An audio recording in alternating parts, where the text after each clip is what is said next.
Welcome back to the Kelowna Real Estate Podcast. I'm your mortgage broker host, Taylor Atkinson. And I'm your real estate agent host, Matt Glenn. Merry Christmas, Taylor. Merry Christmas. You guys got down from Big White this weekend? How was it? It was awesome. We stayed at Big White. Best client. Actually had the awesome place listed. He let us stay at his chalet on Feathertop in Big White for the weekend. Stayed there with the family. It was fantastic. Such a nice place. Big White was awesome. Snow was out. We watched the fireworks on Saturday night. We let our 2.5-year-old Julian stay up late for the fireworks. And I don't think fireworks have ever landed so well with an audience member. He just screaming, laughing. He loved it so much. It was actually very awesome to see. It blows me away up there. Every weekend they do the family carnival. They really go after that family crowd. It's awesome. I love it. Man, so we were up there for the weekend. We didn't ski. We did everything else. Beck and I are like, man, we need to get a place up here. Like you have one. But it is so nice. And we didn't even do the thing that you're supposed to do there. And it had such a great weekend. So it was awesome. It was such a good weekend and happy to kick off the holiday that way. Yeah. Wicked. How was your weekend? You were doing nothing but good things for the community. Yeah. We had our 4th annual charity Christmas event. We hosted at Barn Owl. We do a silent auction, which Big White actually donated a basket for us to auction off, which was awesome. A lot of local businesses donated. So we fundraised a bunch of money that way. We did our shuffleboard tournament, had a baby delivery betting pool because one of the ladies is, probably giving birth today. I think there's 6 hours left in the betting pool, but she's getting induced today. So lots of fun ways to fundraise some money for local families in need. I haven't tallied it up yet, but we're probably close to about $5,000 this year, which is just awesome. So good for you for doing that. Honestly, community's better because you're in it, dude. Proud of you. That's awesome. Thank you. Likewise. Well, I can't take all the credit. Emily does a ton of the work for it. Yeah. Kudos to her as well. Yeah. We get to just do something fun and get back to the community, and lots of good friends that get humbled by the process. So it's awesome. Speaking about being humbled and trying to navigate something that's somewhat sensitive and difficult, today we hosted Tom Isaac, an extremely knowledgeable lawyer that practices Aboriginal law across the country and has spent his entire career doing so.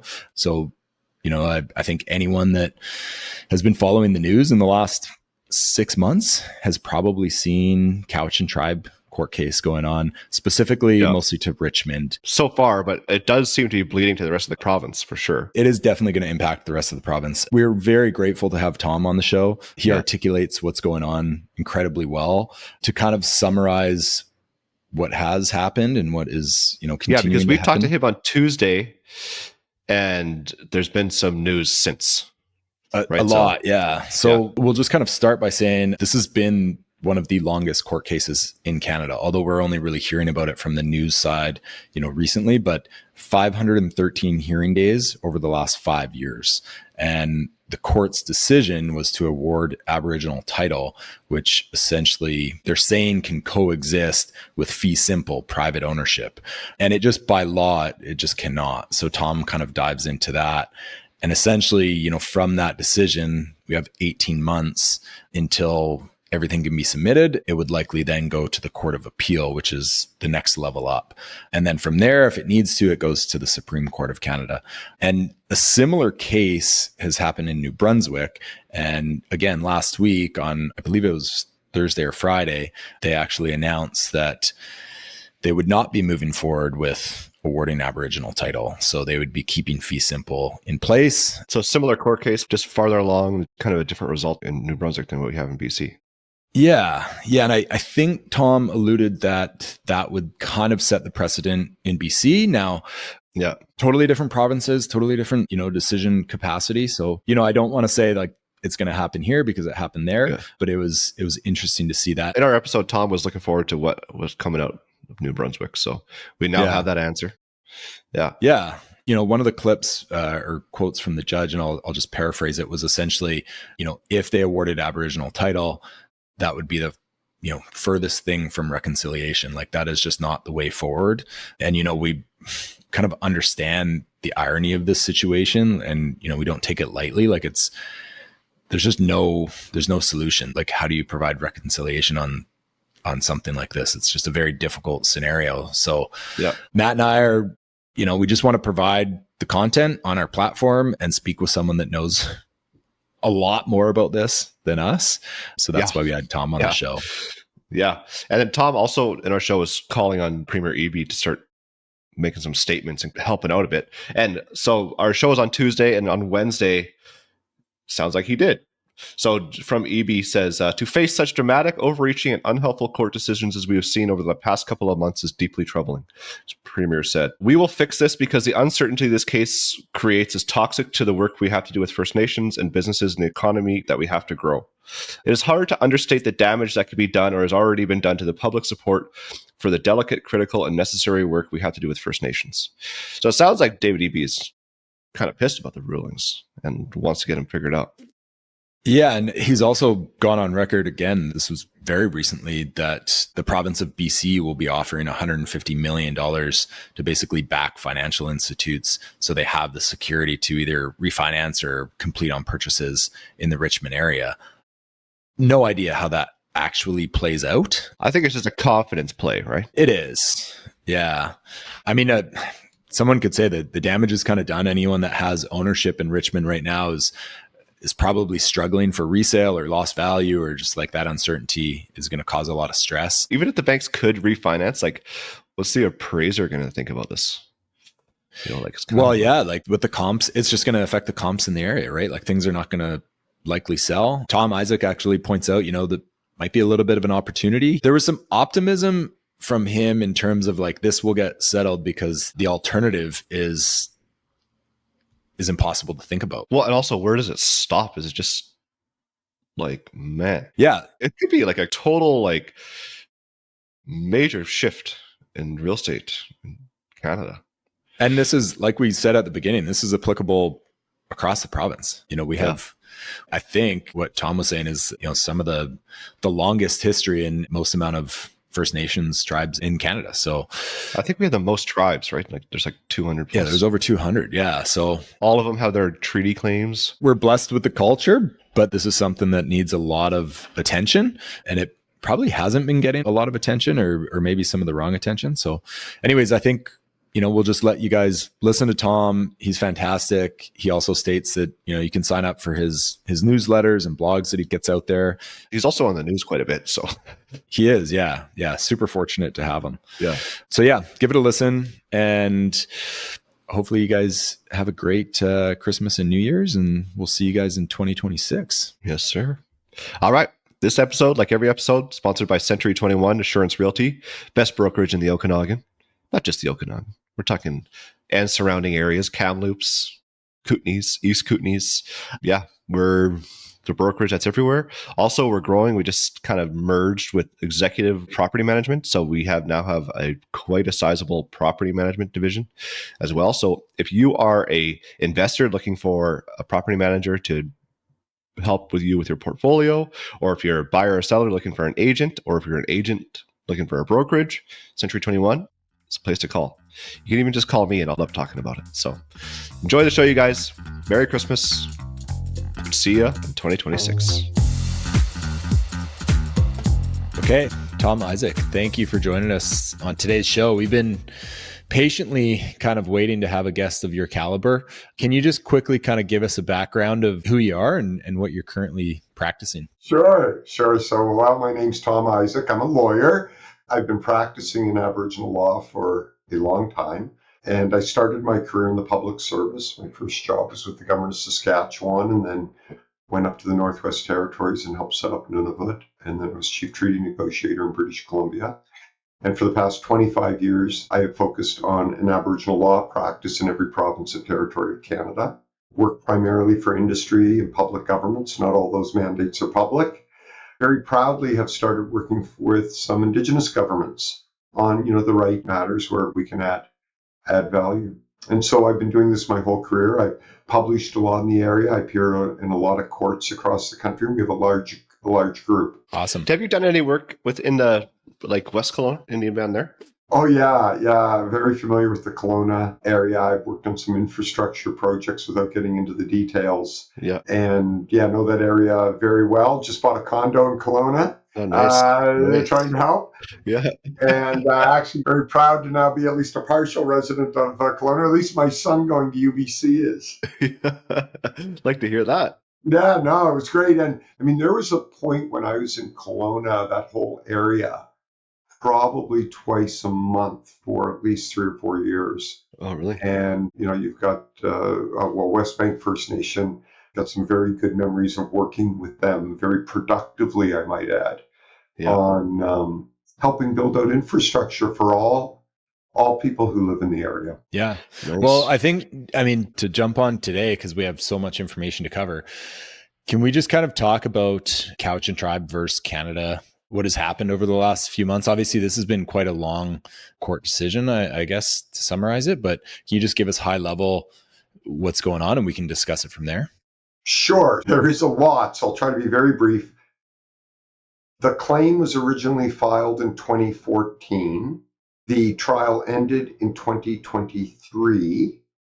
So 9 years later, 513 days of trial time. I believe now they say it's the longest civil trial in Canadian history.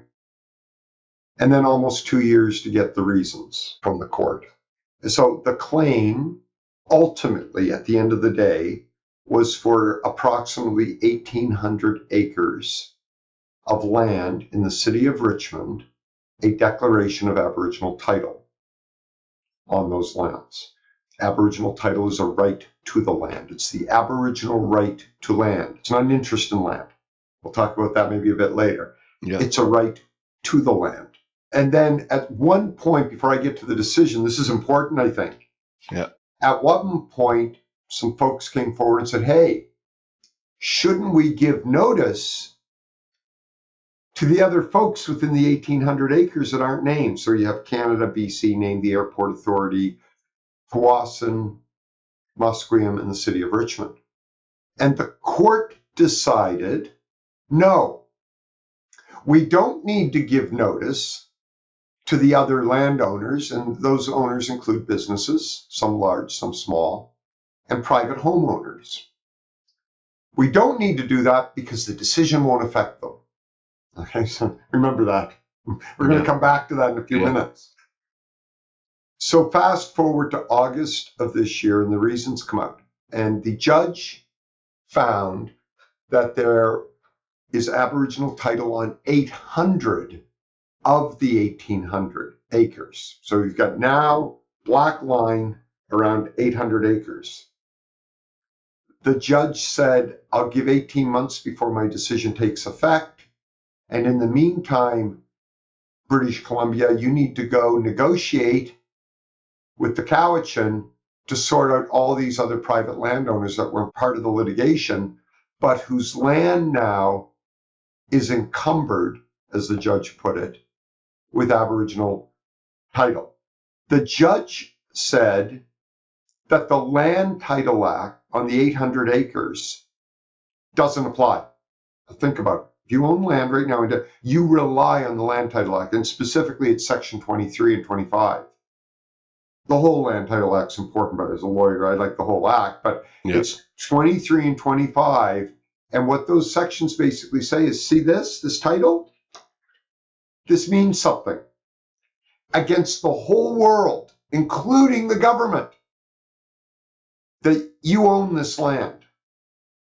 What the judge says in the decision is that on the 800 acres and off the 800 acres, the Land Title Act doesn't apply.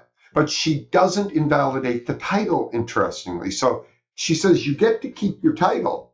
I'm just going to, this is how I describe it, I'm just going to erase everything on the page. Because the guts of the title, like what makes the paper valuable, is the Land Title Act. The judge, interestingly, also says that the decision doesn't affect private parties until the Cowichan or another First Nation goes to obtain the land and take possession of the land. I say with the greatest of respect to the court that I believe that's incorrect on its face. That in fact, those folks on the 800 acres were affected immediately upon the release of the decision from the court that said all that land that's held privately can't rely on the Land Title Act anymore. One other comment I'll make. The judge says, look, when the Cowichan decide if they want to go to court at some point, they want to obtain that land, the private landowners can defend it and they'll have their title. But remember what I told you earlier. So what's the first defense fee? You don't have to be a lawyer to figure this out. You're going to reach for your title and go, oh, judge, they're not entitled to my land because I got this certificate of title from the government of BC that says I'm indefeasibly entitled to this land. And the court will go, yeah, but the guts of your title have been erased because you can't rely on the Land Title Act. So all you're left with is a piece of paper that is evidence that you once had indefeasible title. That is not an exaggeration. I will just say it is not hyperbole. I am not trying to fearmonger on your show. That is what the judge and the decision said. It's not open for argument. In fact, the court was quite articulate on this point. Final point I'll make. Remember I said the 800 acres? Yep. The judge, interestingly, also said, oh, by the way, a precedent that's going to flow from my decision is that my analysis of the effects of title on private land, the fact that they can coexist according to the judge, applies throughout all of BC. Now, I didn't say that. I'm telling you that's what the court said. I've got the paragraphs here somewhere, right here, in 6 different places. Now, why do I stress that to you as a final comment? There's a lot of focus on the city of Richmond, and I get it. The claim was in the city of Richmond. But strictly speaking, the only material relevant parts of the city of Richmond are the 800 acres that title has been declared on. The other comments about the Land Title Act and the precedent, they are not restricted to the city of Richmond. The media is sort of focused on, well, the city of, oh my goodness, city of Richmond. Look, I don't want to downplay for the poor folks that are directly affected in the 800 acres. And quite frankly, practically speaking, the city of Richmond is wearing this, practically speaking. But the judge did not restrict in any way the comments about the precedent for the entirety of the province to Richmond. That applies to every square inch of the province, according to the judge in Cowichan. And again, I'm not trying to fearmonger. The judge is actually quite clear in the decision on it. So I'll stop there. I know that was a bit verbose. Ran through, I think, the guts of the decision. So just quickly, so when was the decision? And then, so she's given 18 months from her decision before. So we're roughly just over a year out? Yeah, we're 4 months and maybe a year out. The province has said it's going to seek a stay, that is like stopping the effect of the decision until an appeal is heard. As far as I know, they have not done anything to give effect to that. And the fact that we're in December and this decision was rendered in August, I will just share with you, I think is appalling. I think we're in an emergency situation. It's my view. I'm not an elected politician. I'm not democratically elected, but as an observer of all this, I don't know how much more serious this can get in a province, let alone British Columbia, without on an emergency basis saying, we need guidance from the British Columbia Court of Appeal on this as quickly as possible. So hopefully they'll file their stay motion soon and get this case rolling and moving. So did we know kind of what the purpose of this was? Like, what was the Cowichan tribe trying to achieve? Was it like reconciliation? Because it doesn't seem like, going after private land was really on their strategy. Like, have they communicated in their case, like what exactly the outcome they were desired for? Well, look, I'll say 2 things on that. They have been saying publicly, it's been reported in the media, that they're not after people's private property, to put it colloquially or plainly. They're not after people's private property. Here's the problem with that. And by the way, I'm not suggesting they're trying to be misleading. I mean, they can say it the way they want. Yeah. Aboriginal title is the exclusive right to land. Okay? If you ask for Aboriginal title and somebody says, here it is, should you be surprised that you get the land? So, they could have done this other ways. And so they could have said, We want damages. That's compensation for some of your, like we want money for breaching or infringing our title. They could have asked for that. That's what we want. Like, to play devil's advocate, they probably have asked for that. This has just been the most successful thing so far. Well, fair enough. But you asked the question, what were they seeking? Yeah. They were very articulate and clear. They want title. Look, I agree with you. There's other ways to do this, but the point I'm trying to make is they could have done it differently. It's their right not to. I'm not questioning their right. But to say, well, we don't want people's private property. Well, you asked for title. What did you think you were going to get? So I guess the main issue with the outcome is if you have Aboriginal title, you cannot have fee simple, right? Like, is that the conflict? I would say that's the law currently in Canada. Both fee simple and Aboriginal title. So I've had a few people try to correct me online by saying, well, Tom has said fee simple is an exclusive right to land. There are carve-outs. Of course there are carve-outs. The Crown can expropriate land. It's like Aboriginal title. I got news for everyone. It's not absolute either. The Crown can also justifiably infringe title, by the way. We might want to talk about that because that's interesting. But so when I say they're both exclusive rights, there are caveats on both, okay? Yeah. But they're essentially, if I say you've got indefeasible title to your land, that's against the whole world. That's as close to an exclusive right to land as you get. If I say you have Aboriginal title, by definition, the court has said it's not even Crown land anymore. That's the court, the Supreme Court of Canada saying that. So how can you have two exclusive rights to one parcel of land? You can't. It's an obvious point. Do you know, has anybody tried to sell a property on here or even refinance one? Like, has anybody actually tried going through the channels to do it? So there has been some media reporting. Yeah. And I want to be very clear, to you guys that, I've not been able to do due diligence on I want to be very careful. I think it's really important for me to be as accurate as I can be.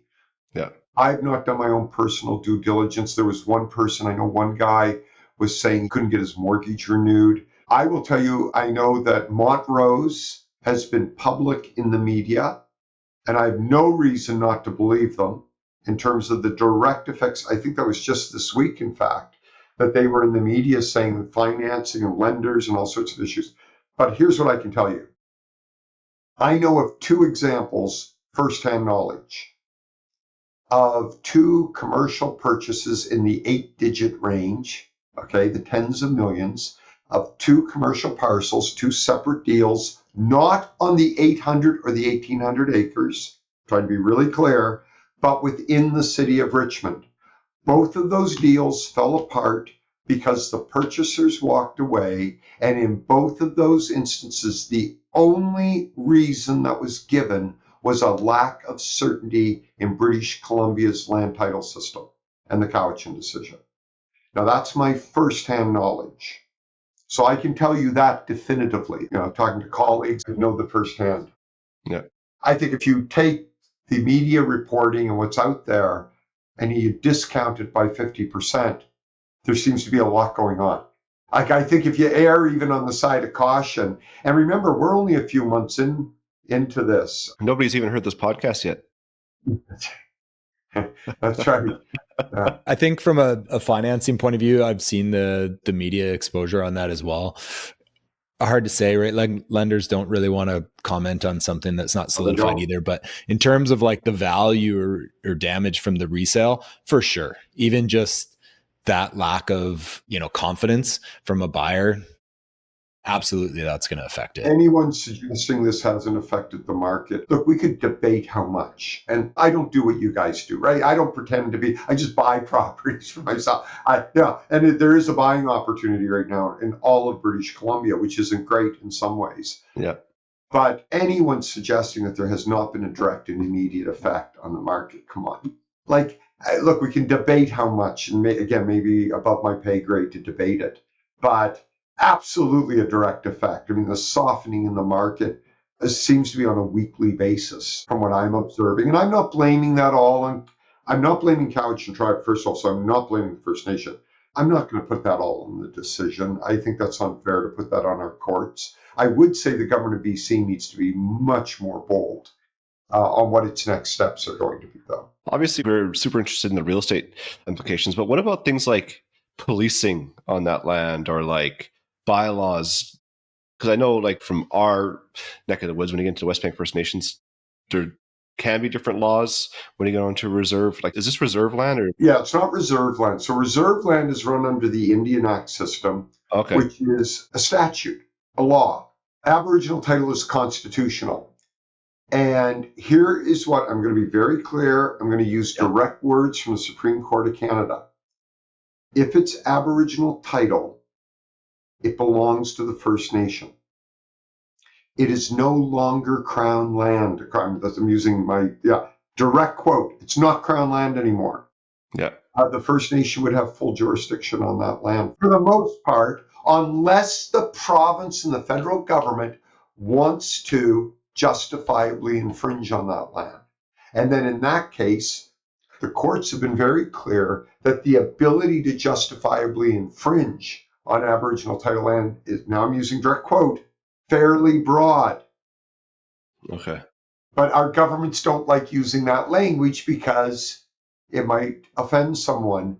What I would say to all of you, I don't hesitate to use the language. I try to be respectful. I've got lots of Indigenous friends. But this is the legal toolkit we've been given in this country. That's the one tool government has to balance Aboriginal title rights with the rights of the rest of us in British Columbia. So if you have a government going, we'll never argue justifiable infringement, never. Well, now you don't have a toolkit. Do you understand? That's the only tool you've got in the toolkit, save and except for an agreement. And the way British Columbia drafts its agreements, I wouldn't want to be relying on their agreements. I said it. It's true. Yeah. Will this be escalated at a federal level? Like if the appeal, say, isn't successful or if it is, does it just continue on or where does the buck stop? In British Columbia, the British Columbia Supreme Court, that was the decision in August. Then we have the British Columbia Court of Appeal. That was the decision last week, for example, on UNDRIP and the DRIP law. That's the highest court in British Columbia, is the British Columbia Court of Appeal. What it says is final in British Columbia, subject only to the Supreme Court of Canada. In order for it to go to the Supreme Court of Canada, leave must be sought. What does that mean? It's not an automatic right of appeal. In British Columbia, there's an automatic right of appeal to the British Columbia Court of Appeal. If you want to appeal from the British Columbia Court of Appeal to the Supreme Court of Canada, essentially you have to ask the court. And the court will go, yes, I'll hear your appeal, or no, we won't, and here's the reason. Sometimes you say, well, they usually don't give a reason why. They'll just say, we won't hear the appeal. And so do you think it would get to that level? Like, do you think they would hear the appeal? Well, I think, look, I've been doing this too long to know not to give a definitive answer on that. I think anybody giving a definitive answer wouldn't be worth too much on that. But look, this is obviously a really, really critical issue. It raises fundamental issues about where we're going, not only in British Columbia, but in Canada. And, my assumption would be this would have a very good chance of having leave granted. But, I've said that before about decisions and I've been wrong. But just right now, like today, looking at it, I would say it's got a good shot regardless of which way the Court of Appeal were to go on this. But this is the part of the challenge with our justices. We just don't know because we've got, leave to appeal first is what you'd have to see. Do you know anything about the situation in Kamloops? What's happening? Well, look, there's a focus on Kamloops that you've got a claim over the city of Kamloops, but yeah. I don't think people realize all of British Columbia is claimed, right? That was my next question. Is there anywhere else? So, and again, with all due respect to Kamloops and all my friends in Kamloops, all of British Columbia has either get a formal legal Aboriginal title claim on it, or it has an assertion of an Aboriginal title claim with the potential for litigation to be launched at some point. So I'll just stop there. So Kamloops isn't alone. The entirety of the province is covered. But in Kamloops, did they hear what happened in Richmond and decide to bring it forward to court? Or why is Kamloops in the news then? I think people are just noticing. I think, look, I don't want to speak for people, but yeah, what I take from that is, I think people are just starting, which I think is very good and healthy in a democracy. And for reconciliation, people are going, hey, isn't there a claim on there? Say, all I'll say is everybody needs to take a look at the municipal boundaries, because they're going to find out that the entire province is claimed. I don't care what city you're in, you're going to have some form of assertion of Aboriginal title on it. I mean, there wouldn't be any part of the province I would point to that doesn't have some form of assertion of title, or maybe a settled treaty. It might be a settled treaty area. Just to be clear, we have Treaty 8 area. Yeah. And we have, of course, our modern treaties of the Twassen Agreement, Niska, for example. But the province is completely claimed. So I'm sitting in Vancouver. It's got an assertion of Aboriginal. I live in West Vancouver. It's got an assertion. Kelowna, like everybody's got a claim of title. What are we waiting for again? The decision? No, that we've already heard the decision. We're waiting for it to come into effect. We're still waiting for an order to be filed. So we get the decision. The way Canada works is you now have to have an order from the decision. Then you can seek to appeal. We're now, 4 or 5 months in, no order. Now, why the province hasn't insisted on all the parties on an emergency basis, with maybe the judge sitting at the head of the table saying, we're getting in a room, we're finalizing the order as soon as possible within 30 days. Why? Because this is an emergency. We have a public interest in ensuring that British Columbia, all British Columbians, Indigenous and non-Indigenous, have some predictability in their justice system, and we get this in front of our highest court as soon as possible.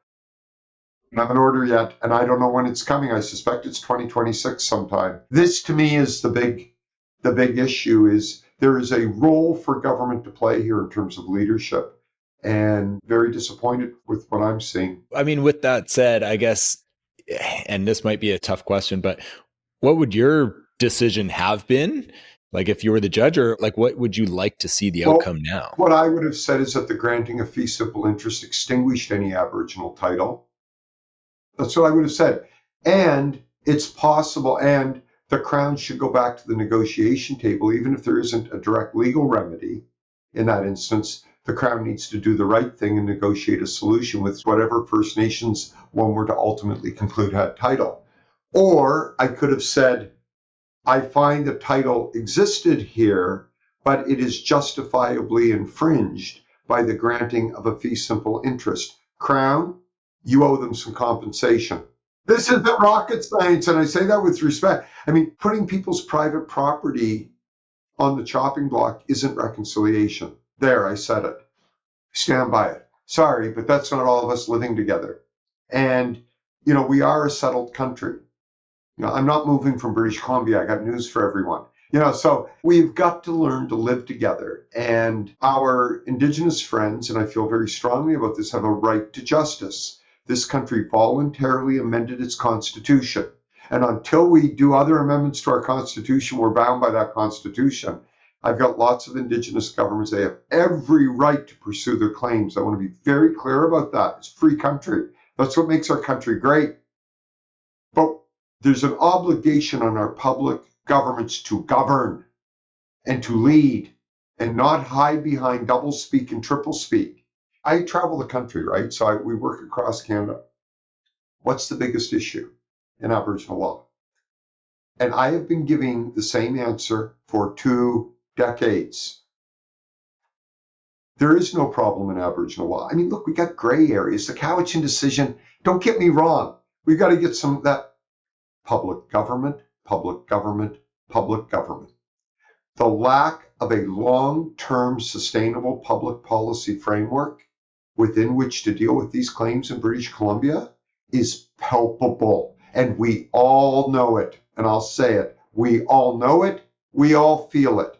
How are we supposed to reconcile with 200 constitutionally protected governments? I haven't even talked about the Métis yet. So we better come up with, as opposed to first past the post. So, a Haida agreement, great. Well, what about the other 150 First Nations? Are they getting 100% of their asserted traditional territory? Don't they deserve reconciliation too? So how are we going to reconcile with 200 First Nations in this province in a way that is respectful to them and to their constitutional rights, but that also leaves us with a province that is governable. I'm not trying to be provocative by asking that, but that is the question. I'm sorry, that's the question. And I think most British Columbians, ultimately, I think they know that is the question. I've not heard anyone come forward with even a clue on what that looks like. And our public governments need to be the ones to do it, not First Nations. That's not on them. That's unfair. It's not on our courts to do that for us. It's not on industry. It sounds like the lack of accountability on that side has now led to, collateral damage for those private owners of that section. I mean, your closer proximity, like geographically, have you spoken to Richmond municipality or private owners? Like, is there just outrage, or are we still kind of naive to the fact that this is going on? I would say it's a mixed bag. British Columbia is an unusual political jurisdiction. People don't like to speak up here. And I think what the concern is they're worried about what they'll lose. And I understand that. To be clear, I get that. But I don't think those same people understand what's at stake here. This isn't just about Cowichan. This isn't about, I'm not picking on Cowichan tribes. I've got nothing against the Cowichan Nation, by the way. I wish them all the best. I do, and quite genuinely. This is about a much bigger issue of where is our province going? And do we actually want a functioning economy in this province? And you might say, well, Tom, that's provocative. Of course, the answer, when you look at the evidence, I think it's a fair question. Let me put it to you this way. I'll put it another way to you, and this may be a bit more provocative, but I'll say it because I've been trying to think of how to put this. We have 1/3 of the First Nations in our country in British Columbia. Some may look at that and say that's a blessing. Aren't we lucky to have that many rich cultures in one jurisdiction? And I mean that quite genuinely, by the way. I don't mean that in any way sarcastically. But of course, there's a challenge with that. We've got 1/3 of all, and our province has only settled some of the need for outstanding treaties and the claims, relatively small proportion. So do you want to know the perversity of that situation?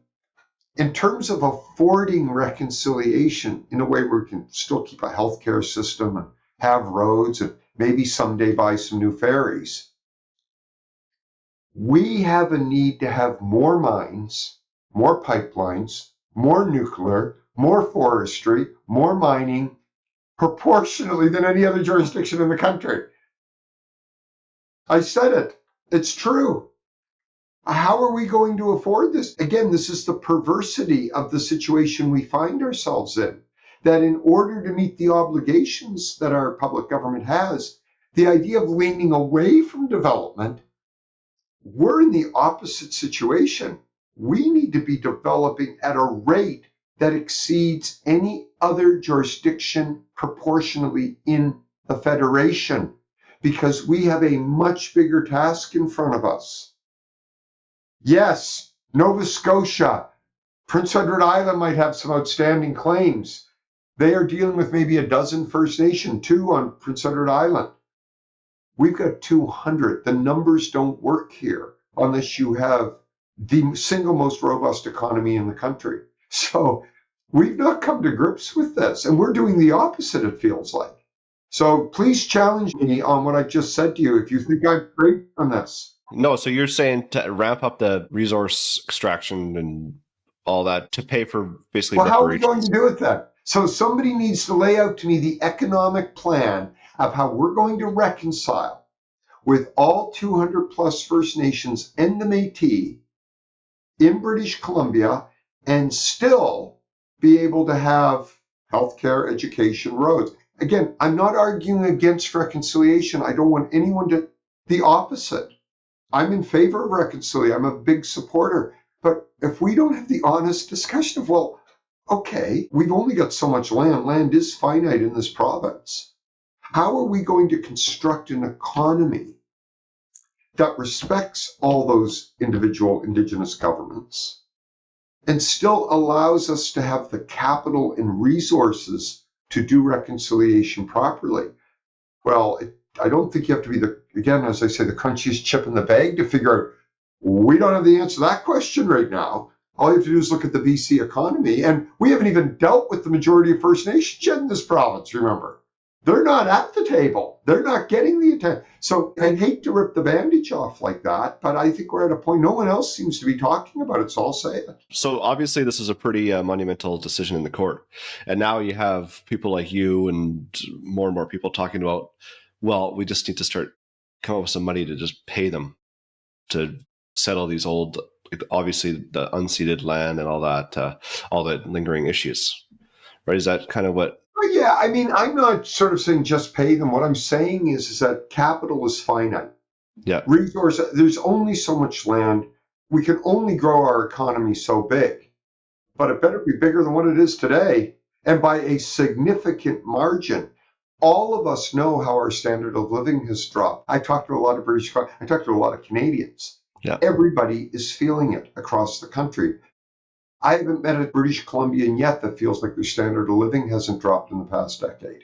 That is not a partisan comment, by the way. I want to be very clear. It's just as a statement of fact. And there's a variety of reasons for that. But, you know, I don't mind paying taxes, but I want to see my taxes do something. Yeah. We improve the downtown east side. We're settling treaties with more First Nations. We're treating those First Nations not first past the post, but if you've got bad drinking water, we actually have money to help those First Nations. We're promoting economic development. We're getting jobs for British Columbians. We're proud to call ourselves British Columbians, which I am. Yeah. As opposed to a resident of British Columbia, which I think our government wants us to call ourselves now. If economically there weren't restrictions, like obviously that's a huge hurdle and there are no obvious solutions, but let's just take that out of the picture for a second. From a time frame point of view, like this case was historically the longest in Canada, right? Yes. Potentially. Now that this is like case study, we have a precedent of it. How fast do other cases come up like this and are settled? Like how fast does reconciliation occur now that we have something to work off of? If we negotiate proper settlements, and I use the word proper deliberately, by the way, proper settlements, that could be done more quickly. I'm a big fan of the treaty process. I think the treaty process is the ultimate objective in this province. That's my belief. Why? Because a constitution protects the rights and it's apples to apples. So when you say in a treaty, we will protect fee simple rights, that means something constitutionally. You say it in a contract and so I would disagree that we can't do it a little differently right now. We could open this province up for development. We should be California North. I've always said that. We should be one of the strongest economies on the planet. I don't mean Canada. I mean British Columbia. We have chosen not to. And the question then is, okay, that's a choice I guess we've made. Some people have made. I certainly haven't made that decision. If it was up to me, I'd be the opposite. Why? So I could actually treat all First Nations equally. I could actually settle treaties in a way that would be meaningful for First Nations so that they go out and buy land on the market.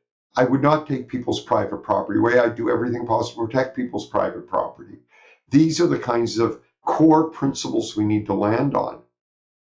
But we're not there today. But I would just say that that's all within the power of our public governments. Look, there's examples in the case law that are gray. It can take a long, going to your question, it can take a long time to move through court.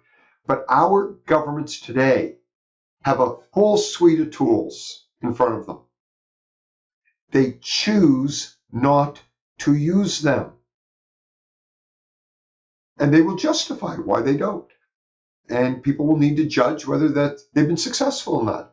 I would say we have not been successful. I think we should use the toolkit, do it transparently, and make this province prosperous for Indigenous and non-Indigenous peoples, as opposed to the first past the post reconciliation. That's what I call it right now.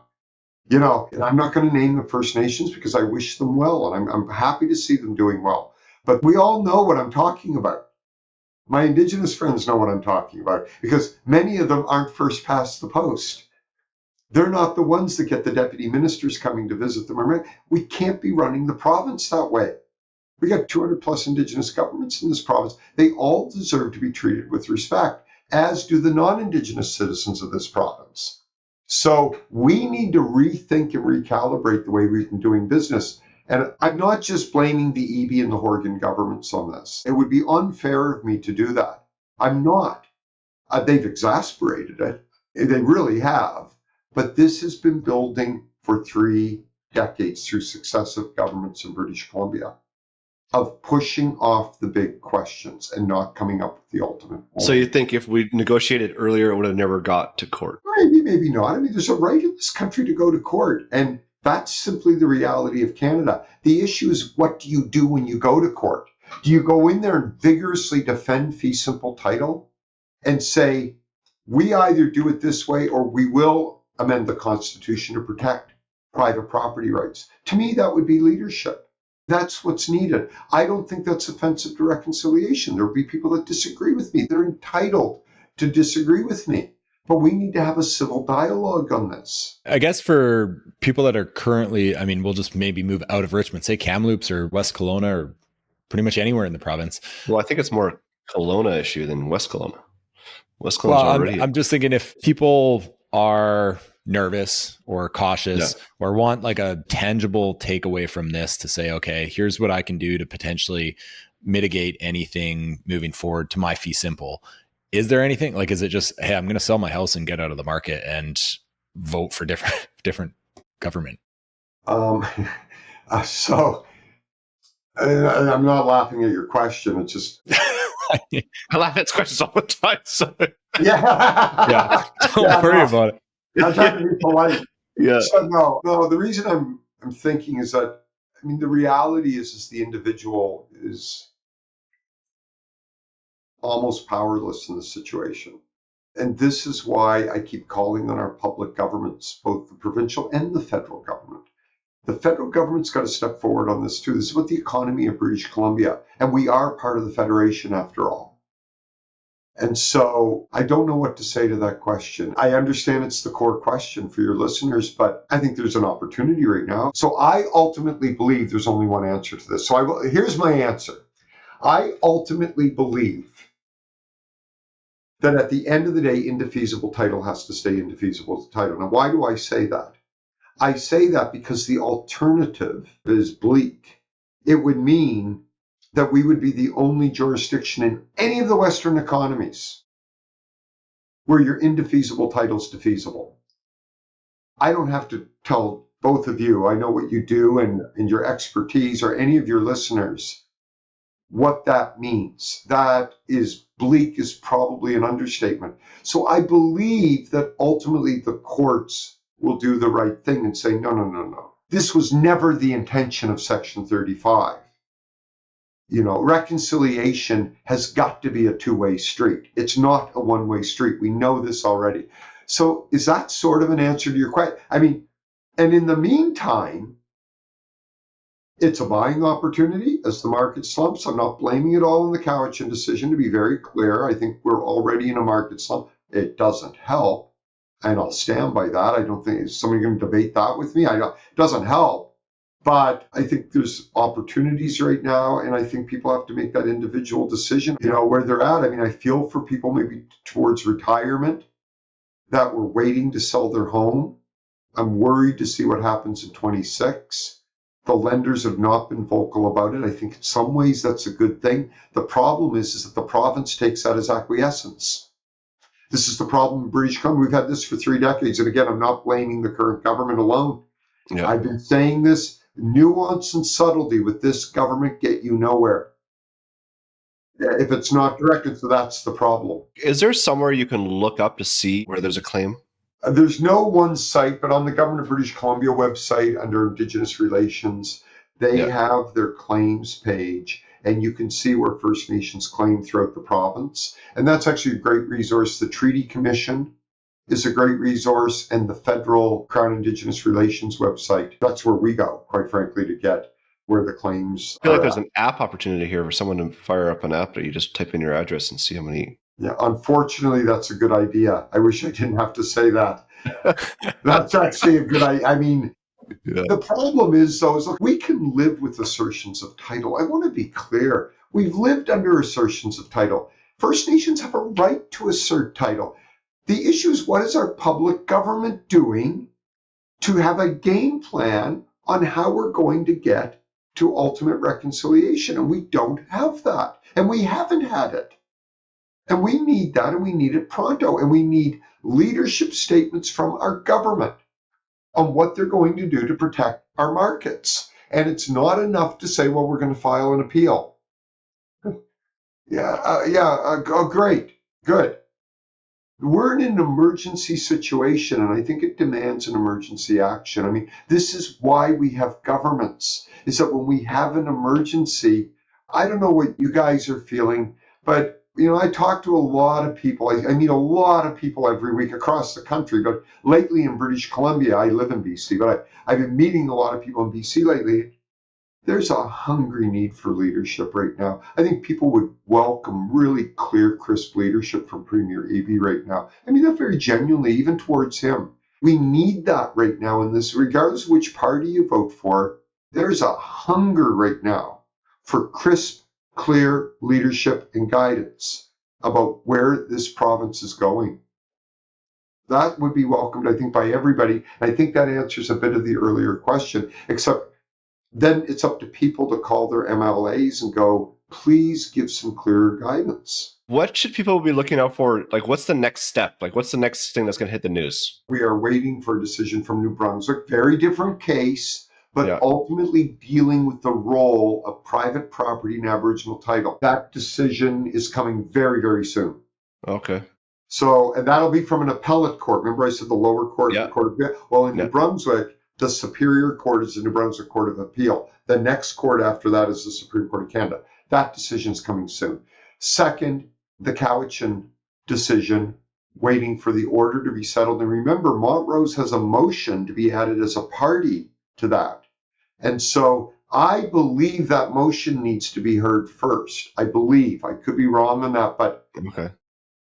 We need to settle that order in Cowichan before we can be talking about an appeal and interveners and all that business. So that's what I'd be watching out there. My law firm is cassels.com, Cassels. People type in my last name, Isaac, ISAAC, they'll get my bio. We produce a fair amount of material. You can add your name to our mailing list.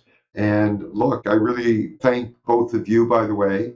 I mean it very genuinely in being able to talk about these issues. I think we need to encourage civil dialogue, respectful dialogue to our Indigenous friends and to our non-Indigenous friends. So we've got to work our way through this, but we need to start talking the truth about how we're all going to live together and have a prosperous.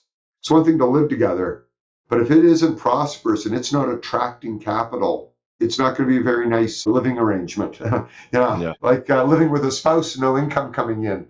It can be a little pesky. Nice when there's lots of cash flowing around. Well, no, but it is. It's that makes sense. We need to start looking at our province that way. And look, I get there's tension on our environment and that, but we live in a capitalistic world, and First Nations also and Métis also have a right to economic sovereignty. So we better start figuring this out. So, but thank you, by the way. I really appreciate the opportunity. I hope I wasn't too obtuse. I tried to use a bit more plain language than I usually talk with, but thanks to both of you. Oh, you were awesome. Yeah, really appreciate it. We'd love to have you on in the future once, we kind of know more about this, obviously. Hopefully less than a year away.